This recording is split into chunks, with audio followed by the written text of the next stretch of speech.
আসসালামু আলাইকুম বন্ধুরা, আশা করছি আপনারা সবাই ভালো আছেন। আপনাদের সঙ্গে একটা নতুন রেসিপি শেয়ার করতে আসলাম। চলুন তাহলে ভিডিওটা দেখবেন, সঙ্গে থাকবেন। এখানে আমি জলের মধ্যে জল ফুটিয়ে নিয়েছি, তার মধ্যে চালের গুঁড়ি দিয়ে দিলাম। চালের গুঁড়ি দেওয়ার পর দু ধরনের ডো করে নিয়েছি। আমি একটু কালারিং করব বলে একটা কালার দিয়ে আলাদা করে নিয়েছি, আর এমনিতে একটা সাদা রেখেছি। তো এভাবে আমি হাতে হাতে করে সেমাইগুলো তৈরি করে নেব। সেমাইগুলো আপনারা চাইলে ছোট বড় করে নিতে পারেন, তো আমার এই সাইজটা ঠিক মনে হয়েছিল, এভাবে আমি করে নিয়েছি। তো একদিকে সাদা একদিকে হলুদ ফুড কালার দিয়ে আমি করে নিয়েছি। এরপরে দুটো একটু হালকা করে আমি রোদ্রে রেখেছিলাম, আপনারা নাও রাখতে পারেন। রোদ্রে রাখার কারণটা হচ্ছে যে ভেঙে যেত না যায় তার জন্য। দুধটা প্রচুর গাঢ় ছিল বলে এখানে আমি একটু জল অ্যাড করেছি, আপনারা নাও দিতে পারেন।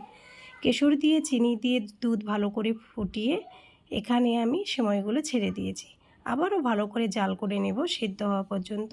এর মধ্যে দিয়ে দিচ্ছি আমি খেজুরের গুড়। খেজুরের গুড় দিলে স্বাদটা ভিন্ন ধরনের হবে, তাই দিয়ে দিলাম।